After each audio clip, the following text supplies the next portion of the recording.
দ্বিতীয়বার ফোন দিয়ে বলছে যে আমাকে পুলিশ অ্যারেস্ট করছে।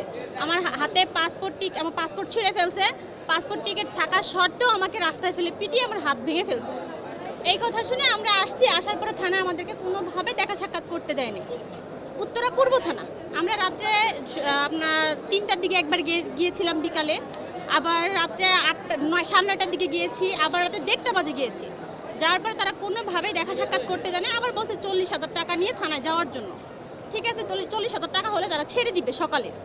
আমরা টাকা নিয়ে থানায় যাওয়া সত্ত্বেও আমাদেরকে কোনোভাবে অ্যালাউ করা হয় নাই। প্লাস আমার শাশুড়িকে, সে তো সঙ্গে এখন এখানে নাই, এমন বাড়ি দিচ্ছে এইখান থেকে এই পর্যন্ত তার একবার জখম হয়ে গেছে পুলিশ।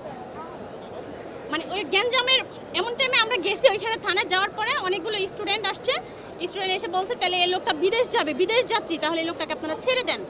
এই মুহূর্তেই কে বা কারা জানি ইট পাটকে